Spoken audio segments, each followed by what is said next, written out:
নালিতাবাড়ীতে বৈষম্য বিরোধী ছাত্র আন্দোলনে আহত আমির হোসেনের পাশে শিবিরের সাবেক সভাপতি সহ জামায়াত নেতৃবৃন্দের আশ্বাস।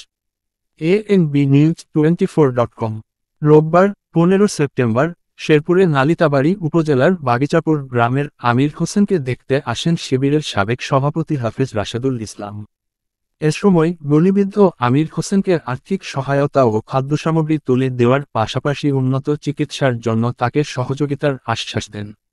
এ সময় উপস্থিত ছিলেন বাংলাদেশ জামায়াতে ইসলামী নালিতাবাড়ী উপজেলা আমির মাওলানা আফসার উদ্দিন, শেরপুর শহর জামায়াতের নায়েবে আমির ও শিবিরের সাবেক বিতর্ক সম্পাদক গোলাম কিবরিয়া, নালিতাবাড়ী উপজেলা সাবেক সভাপতি ও শহর জামায়াতের অ্যাসিস্ট্যান্ট সেক্রেটারি আমিরুল রাসুল, নালিতাবাড়ী পৌর জামায়াতের অর্থ বিষয়ক সম্পাদক আব্দুল মোমেন, ইসলামী ছাত্র শিবির নালিতাবাড়ী উপজেলার সভাপতি ওমর ফারুক, রূপনারায়ণকুড়া ইউনিয়ন জামায়াতের সেক্রেটারি খাইরুল ইসলাম BSc প্রমুখ।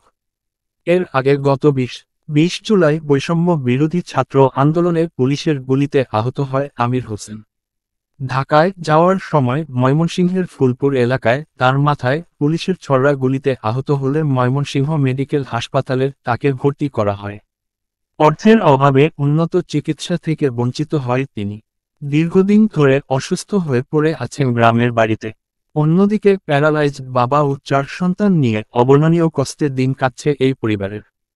এজন্য সরকার ও বিত্তবানদের এগিয়ে আসার আহ্বান জানান স্থানীয়রা। লাল মোহাম্মদ শাহজাহান কিবরিয়া।